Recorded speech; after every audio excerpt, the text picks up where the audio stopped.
Good afternoon, everybody. Andrew Lewis here from the 105th District. I just wanted to kind of talk to you all in the 105th and give you an update from right here in the Capitol as we wrap up this week's legislative session. So basically this week we had the big task at hand was reorganizing committees. As you know, that's a huge part of starting the legislative process. Every bill that gets introduced gets referred to a committee that has jurisdiction over that subject matter. And so we reorganized committees on Monday.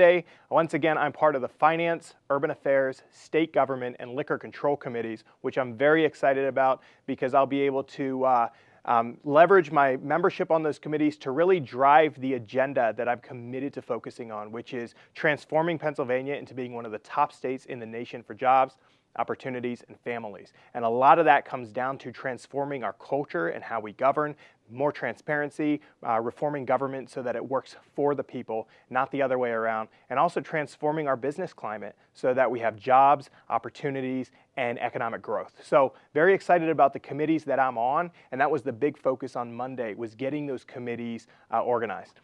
Tuesday, we had a new member reception at the governor's residence with the governor.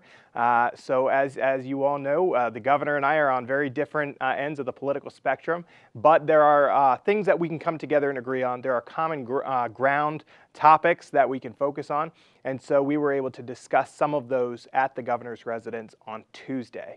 On Wednesday, which is today, I attended this morning a Department of Military and Veterans Affairs briefing with the Adjutant General, Corelli from the Pennsylvania National Guard, and learned about emergency preparedness, our National Guard's state of readiness, and a lot of the veterans issues that are happening here in Pennsylvania. And as you all know, I'm a veteran, and a guardsman, so I'm very interested in those issues and advocating for the success of our fighting troops across the state of Pennsylvania.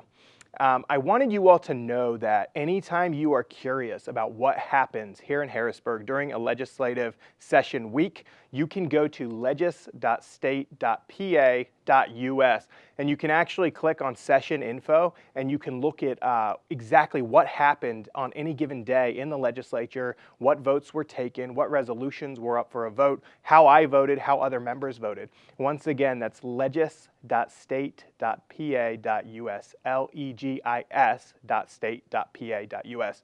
And this is part of, kind of keeping you aware of what's going on in Harrisburg, because I believe government should be very transparent, very open, and so it's my obligation to kind of bring this stuff to your attention to keep you up to speed on what's going on here.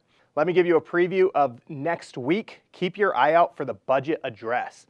Next week, the governor on Tuesday will come before the General Assembly, present his budget address, as well as a copy of his proposed budget, which will be the starting point for the negotiating process for a balanced budget that we are required to enact in Pennsylvania. And so I'm looking forward to seeing what the governor proposes. I am committed to ensuring we have a balanced budget that is good for Pennsylvania, that reflects the priorities of the 105th District, that does not raise our taxes. So I'm going to be watching along with you the governor's address and seeing what he proposes, and then we'll go from there. If you have any questions at all about legislative session, about my legislative priorities, or about the progress I'm making here in Harrisburg, please contact me, visit my website. It's replewis.com, replewis.com. Would love to hear from you, and I look forward to continuing to serve you as your state representative from the 105th District. Thanks so much.